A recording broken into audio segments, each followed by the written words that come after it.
Once again, a hearty welcome to all of you. In this video, we're about to see a main topic of research referred as research analysis. In this video, we provide it in a stepwise procedure, how it is carried out. Very first, we have to look for the purpose, means we have to define or decide what type of purpose and why. First of all, we are doing this research work has to be put together by having a clear picture.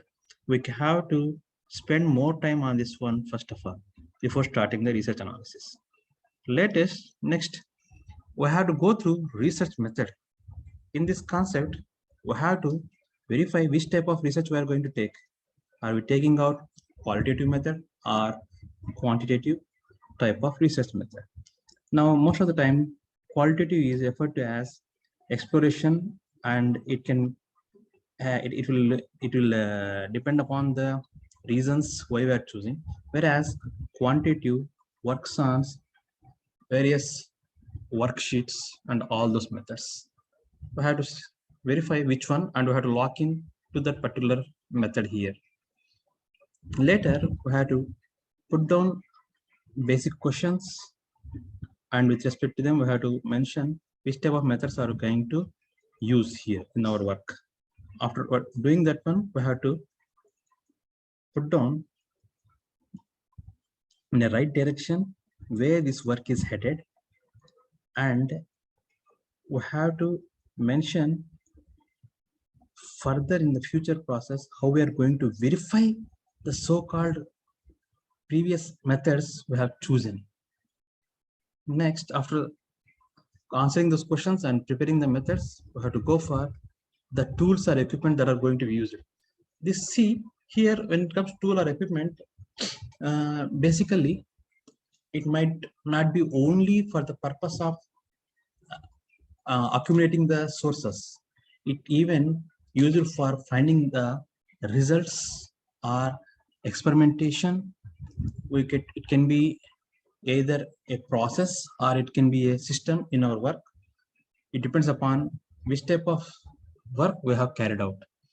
Then we have to mention about the tool and how it has been used to execute your work. We have to mention the tools here in a proper manner. Later, we have to check how this tool has given us or worked us on the selected database, means say data sources. Here, we should not neglect on the data sources, so that if any of the mistakes are there, we can once again repeat and work.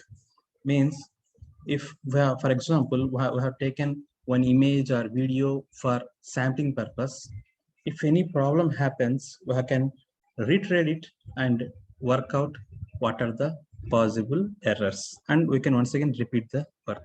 After doing all this, at the end, we should make a note of all the points. It might be like a summarized section.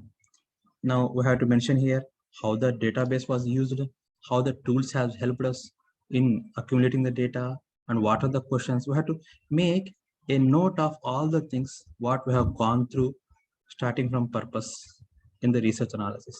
When we make this research analysis a better one, it is going to help us, as it is an investigation of research work performed by a group or a person or an organization, and here we require a lot of observation, and without a basic knowledge of what we are doing in our hand, we cannot succeed in the work. That is the main reason why research analysis is very important in any part of the research work.